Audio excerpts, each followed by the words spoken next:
Let's go to the game of the night, and it did not lack drama. Spurs, Celtics took a turn in the second quarter, though, when Jaylen Brown was ejected for back-to-back techs. Essentially, the techs were issued for arguing and approaching the official. He did have to be held back by his teammates, as you can see here in this video. Less than 5 minutes, though, after the ejection, Brown took to X and said, quote, "This is the beep I be talking about," end quote. Brown is obviously referencing things that he's been vocal about in the past. In fact, he was fined by the NBA in January for his comments on the refs as well. Let's listen to those. Here it is. Irate how they officiated the game today. We shot 4 free throws tonight and lost the game by 4. Not to say that's the whole game, the whole story. We got to be better in spots. I got to be better in spots. But like, I'm driving to the basket. I'm physical. I don't flop. I don't shy away from contact. I go up strong, I'm athletic, and nothing. I had 0 free throws tonight. The inconsistency is crazy. Give me the fine. Give me the fine, and he did take the fine. But let's go back to last night now, because that was what he was tweeting about, and now this seems to be repeating itself. Do we think Jaylen Brown deserves the ejection? Hello, Chiney Ogwumike. How are you? What did you think about last night? Did he deserve the ejection? Well, first of all, hey, Chiney, it's good to see you. He did not deserve the ejection. He didn't deserve it. It's egregious. And I'm going for Janae, Doggy, because I really want to state for the record, I'm so pissed off right now, I don't know what to do with myself. This is ridiculous. Okay, yesterday on this show, we talked about how big of a game this was. Jaylen Brown is a top 2 candidate for league MVP honors. He's going up against the San Antonio Spurs. And he's who with Wembanyama, who put on a show last night with 39 points, hitting 8 threes. Good Lord of mercy, okay? He's an MVP candidate. You're going against Oklahoma City in the next couple of days or so. This is a very, very big time for Jaylen Brown. National television, nationally televised game, center stage.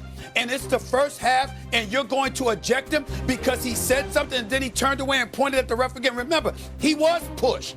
It was a missed call by the official. But here's the most egregious part about this, Janae, Doggy. Check this out. You have a situation, the crew chief is Tyler Ford. Sias Mehta is an underling. He's not the crew chief.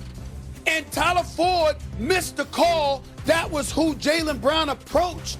And then the official, Mehta, he comes in and ejects him. Why? It was none of your business. You had nothing to do with the play. It was not your call. And you're not the chief. You're not the crew chief. Who the hell do you think you are?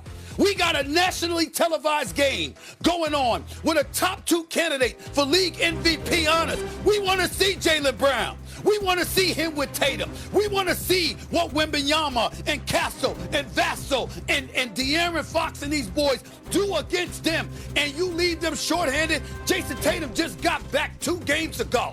He ain't ready 100%.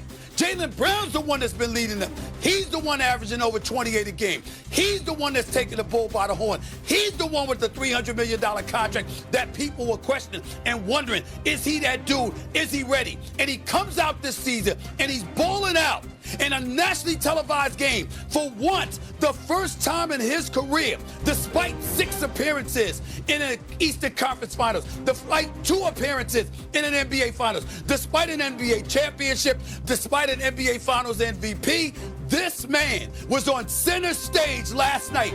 And because he's arguing over a missed call where he gets pushed out of bounds and it was no call, he goes to the crew chief. And the crew chief had the mindset not to eject him, tee him up fine, but didn't eject him. And some subordinate, wet behind the ears, breath smelling like Similac, this dude is going to eject him from the game and rob us of seeing Jaylen Brown go up against the San Antonio Spurs. This is the BS that the NBA has to address. You cannot have this. The Joey Crawfords, the Steve Javies of the world and others, even the Dick Pavettas of the world. I mean, you look at all of these people, understand something.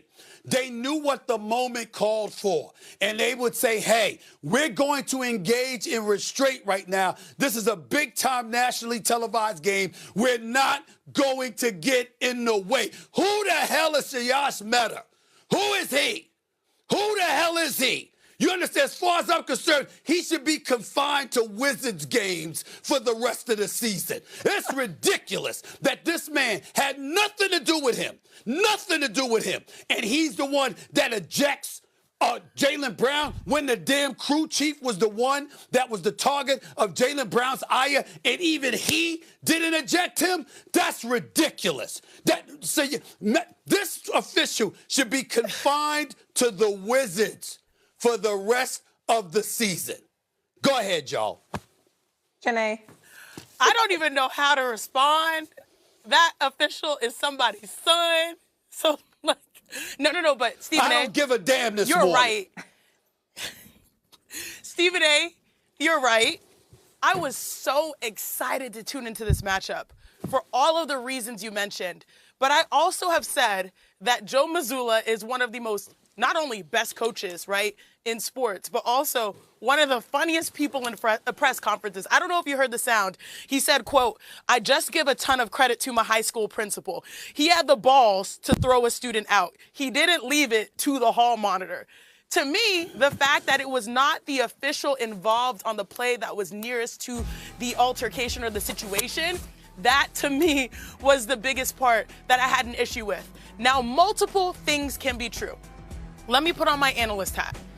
One, you cannot double back at officials and referees. They will let you have it. They've heard every word under the sun. And at times, they'll be like, all right, cool off, and they'll speak and they'll give you a warning. But if you double back, that is a danger zone, and Jaylen Brown did double back twice. But also another thing can be true. If you called the foul, which was a foul, we would not be here today talking about this crash out. And it's unfortunate because me, as a fan, when I put on the fan cap, I wanted to see Jaylen Brown have an opportunity to go up against Victor Wembanyama, knowing that he's going to go up soon also against SGA in this season where people are saying he needs those big games to really re-inject life into his MVP case, because we see what SGA is doing. We saw what Victor Wembanyama did once he left the game. So overall, this was a huge missed opportunity, and my message to the league, respectfully, and the referees, read the room. Because this is basketball season. It's basketball time. And everyone wanted to see how the best of the East and the best of the West, teams on the rise, would match up. Jason Tatum is back. This was appointment basketball. If there was a way to de-escalate, they should go through those measures before they kick out one of the brightest stars of the season so far. I'm blaming this totally on Jaylen Brown. I think that both of you, especially Stephen, is completely lost. Jaylen Brown, you haven't gotten a call? First, now Jaylen Brown. Jaylen Brown hasn't gotten a call this year? He's averaging 29 points a game. He hasn't gotten the free throw line when he's gotten some bad calls against for him? And how about the Celtics at all? They've won 1 million championships. You telling me they don't get some calls? They get calls. They've gotten calls forever, the Celtics. And he What does that have to do with the price of tea in China? You talk